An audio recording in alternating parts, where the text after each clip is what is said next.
मेरे प्यारे विद्यार्थी दोस्तों, ये शिक्षा ही है जिसमें देश को सफल बनाने, देश का भाग्य बदलने की सर्वाधिक जिसमें ताकत है वो शिक्षा है। आज 21वीं सदी का भारत जिन लक्ष्यों को लेकर आगे बढ़ रहा है उसमें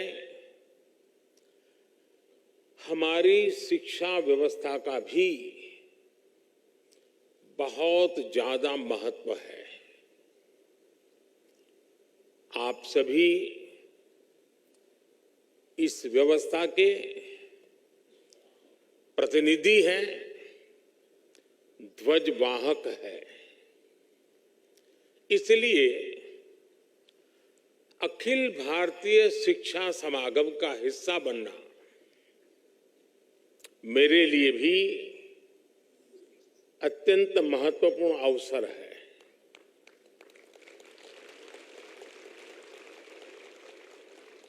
मैं मानता हूं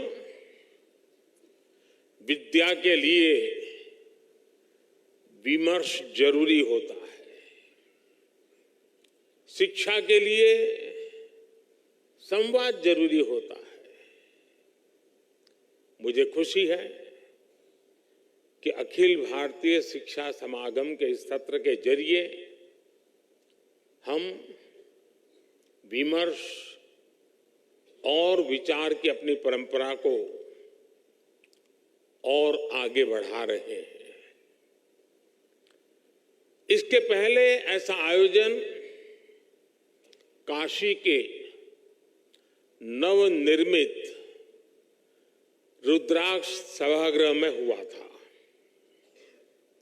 इस बार ये समागम दिल्ली के इस नवनिर्मित भारत मंडपम में हो रहा है।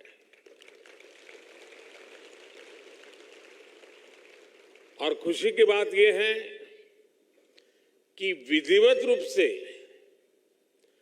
भारत मंडपम के लोकार्पण के बाद ये पहला कार्यक्रम है। और खुशी इसलिए बढ़ जाती है कि पहला कार्यक्रम शिक्षा से जुड़ा कार्यक्रम हो रहा है। साथियों, काशी के रुद्राक्ष से लेकर इस आधुनिक भारत मंडपम तक अखिल भारतीय शिक्षा समागम की इस यात्रा में एक संदेश भी छिपा है। ये संदेश है प्राचीनता और आधुनिकता के संगम का। यानी एक और हमारी शिक्षा व्यवस्था भारत की प्राचीन परंपराओं को सहज रही है, आधुनिक साइंस और हाईटेक टेक्नोलॉजी इस फील्ड में भी हम उतना ही तेजी से आगे बढ़ रहे हैं। इस आयोजन के लिए शिक्षा व्यवस्था में आपके योगदान के लिए आप सभी साथियों को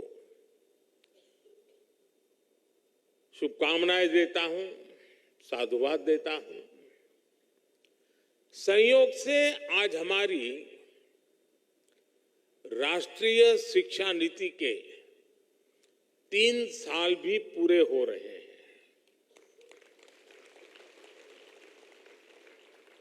देश भर के बुद्धिजीवियों ने, एकेडमिशियंस ने और टीचर्स ने इसे एक मिशन के रूप में लिया और आगे भी बढ़ाया। मैं आज इस अवसर पर उन सभी का भी धन्यवाद करता हूं, उनका आभार प्रकट करता हूं। अभी मैं यहां आने के पहले पास के पेविलियन में लगी रही प्रदर्शनी देख रहा था। इस प्रदर्शनी में हमारे स्किल और एजुकेशन सेक्टर की ताकत को, उसकी उपलब्धियों को दिखाया गया, नए नए इनोवेटिव तरीके दिखाए गए। मुझे वहां बाल वाटिका में बच्चों से मिलने का और उनके साथ बात करने का भी मौका मिला। बच्चे खेल खेल में कैसे कितना कुछ सीख रहे हैं, कैसे शिक्षा और स्कूलिंग के मायने बदल रहे हैं, ये देखना मेरे लिए वाकई उत्साहजनक था।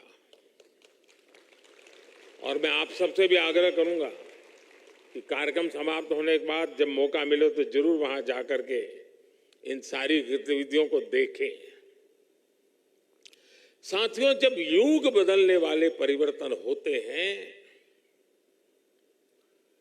तो वो अपना समय लेते हैं। 3 साल पहले जब हमने राष्ट्रीय शिक्षा नीति की घोषणा की थी तो एक बहुत बड़ा कार्यक्षेत्र हमारे सामने था, लेकिन आप सभी ने राष्ट्रीय शिक्षा नीति को लागू करने के लिए जो कर्तव्य भाव दिखाया, जो समर्पण दिखाया और खुले मन से नए विचारों का, नए प्रयोगों का स्वीकार करने का साहस दिखाया, ये वाकई अभिभूत करने वाला है और नया विश्वास पैदा करने वाला है। आप सभी ने इसे एक मिशन के तौर पर लिया है। राष्ट्रीय शिक्षा नीति में ट्रेडिशनल नॉलेज सिस्टम से लेकर फ्यूचरिस्टिक टेक्नोलॉजी तक उसको बराबर एक बैलेंस वे में उसको अहमियत दी गई है। प्राथमिक शिक्षा के क्षेत्र में नया पाठ्यक्रम तैयार करने के लिए, क्षेत्रीय भाषाओं की पुस्तकें लाने के लिए, उच्च शिक्षा के लिए, देश में रिसर्च इकोसिस्टम को मजबूत करने के लिए देश का शिक्षा जगत के सभी महानुभावों ने बहुत परिश्रम किया है। देश के सामान्य नागरिक और हमारे विद्यार्थी नई व्यवस्था से भली भांति परिचित है। वो ये जान गए हैं कि 10+2 एजुकेशन सिस्टम की जगह अब 5+3+3+4 ये प्रणाली पर अमल हो रहा है।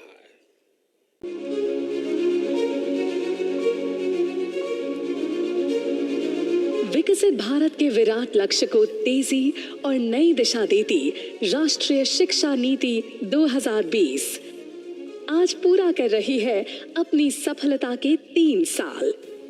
होलिस्टिक डेवलपमेंट को इसने दी है नई पहचान। अब नन्हे मुन्नों के कांधों पर न भारी बस्तों का बोझ है और न ही लंबे चौड़े सिलेबस की घबराहट। आज छात्र अपनी मातृभाषा में सीखते हैं। स्किल्ड युवा अपने हुनर की हुंकार से नए भारत के साथ कदम मिलाते हुए आगे बढ़ते जाते हैं। प्रधानमंत्री श्री नरेंद्र मोदी जी के कुशल मार्गदर्शन में शुरू हुई राष्ट्रीय शिक्षा नीति 2020 ने शिक्षा जगत की काया पलट कर सीखने और सिखाने की परिभाषा ही बदल दी है।